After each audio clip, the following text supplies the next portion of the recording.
नमस्कार सांग मैंने मु दिवस आपण मानक स्वागत करुच्ची एग्रीकल्चर ओडिशा यूट्यूब चैनल माध्यम बहुत गुड़ी चाषी भाई मैंने आम चाष कर कौन आपण मैंने जानते एनपीके कौन बहुत गुड़ी फसल एनपीके को व्यवहार करुँच मैंने जानते एनपीके काम कौन एन माने कौन पी माने कौन के माने कौन क्यों समय क्यों एनपीके देवा आज आम वीडियो माध्यम पूरापूरी डिटेल्स कथा एनपीके विषय चलो संपूर्ण विवरणी वीडियो को प्रथम शेष पर्यंत देखुता जदि एग्रीकल्चर ओडिशा को सब्सक्राइब करना सब्सक्राइब करी पाखरे थिया बेल आइकन को प्रेस करंतु एमितिका नुआ नुआ नॉलेजफुल वीडियो आपण प्रथमे देखि परिबे। चलंतु देरी न करी जिबा हमें टॉपिक ऊपर।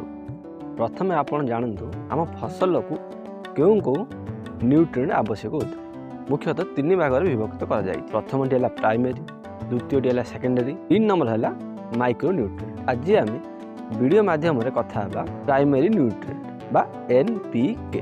प्रथमे जानतु एनपीके माने कौन। एन मान होची नाइट्रोजन, पी मान होची फॉस्फोरस, के मान होची पोटास। प्रथमे आम कथा एन माने नाइट्रोजन। नाइट्रोजन देवा द्वारा आम फसल रे काम कौन कौन होता है देखंतु जेमिति कि वेजिटेट ग्रोथ होता है ता सहित गछ को ग्रोथ करिथाय एवं गछर सबुजपण को आनी थाए। ये हूँ नाइट्रोजन काम। मुख्यतः नाइट्रोजन अभाव हेल्ले आपण केमिति पूरण करें देखंतु यदि आपण फसल रे नाइट्रोजन अभाव हम ताल आपणकर गछ सबुज देखाଯିब ना ता सहित आपको हलदिया देखाଯିब। जदि हलदिया देखा जाए आपण मैंने जानवे ये हूँ नाइट्रोजन अभाव। नाइट्रोजन अभाव हेल्ले आपण केउ केउ सार दे पारे। मुख्यतः प्रथम आसूची यूरिया। यूरिया मध्य नाइट्रोजन अच्छी आप यूरिया देकरी नाइट्रोजन पूरण करें। द्वितीय आसूची एमोनियम। एमोनियम आपणकर नाइट्रोजन अच्छी एमोनियम सल्फेट को देई आप नाइट्रोजन अभाव पूरण करें।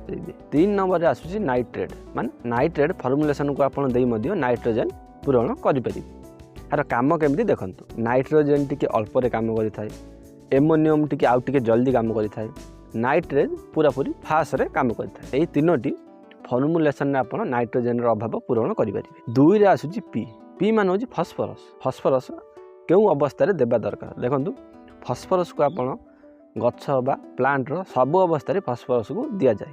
फॉस्फोरस देवा द्वारा क्यों कौ काम करें आम गछरे देखंतु प्रथम है व्हाइट रूट ग्रोथ करें, द्वितीय स्टेम बा कांड को मोटा करें, पत्र मजबूत करें, ता सहित फूल फल अधिक आनी थाए एवं फल बड़ापी फॉस्फोरस काम करें। ता सहित पूरापूरी गछ को मजबूत रखी थाए फॉस्फोरस। फॉस्फोरस अभाव हेल्ले एमती आम जाना आम प्लांट बा आमर गछ फॉस्फोरस अभाव होइछि देखंतु जदि आपणकर गछरे फॉस्फोरस अभाव हुए ताले केउ केउ समस्या देखिबा मिलता। प्रथम है कांड मोटा हेबनी एवं पत्र मजबूत हेबनी एवं चेरर मध्य ग्रोथ हेबनी ताले आपण माने जानिबे फॉस्फोरस अभाव होइछि। जदि फॉस्फोरस अभाव हुए आम केमिति पूरण करें देखंतु प्रथम आपण बेसल डोज रे फॉस्फोरस दे पारिबे जेमिति कि एसएसपी सिंगल सुपर फॉस्फेट।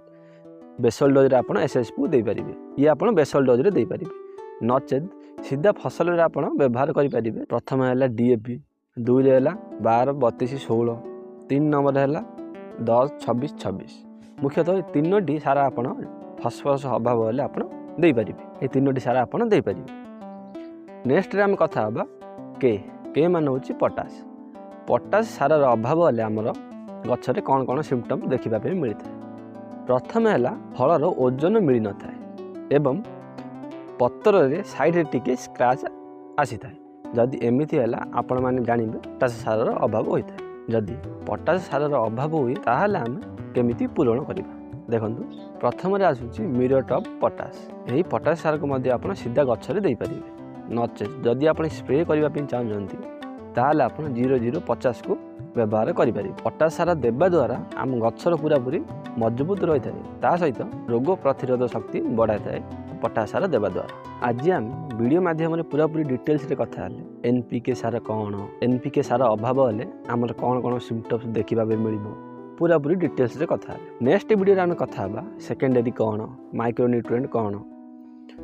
जदि आज वीडियो आपण मानक भल लगे आम चैनल को लाइक करूँ, शेयर करूँ, सब्सक्राइब करूँ। मिसिबा सुंदर वीडियो साथी नुआ गोटे दमदार टॉपिक उपर से पर्यंत रोची। नमस्कार, धन्यवाद। जय जवान जय किसान।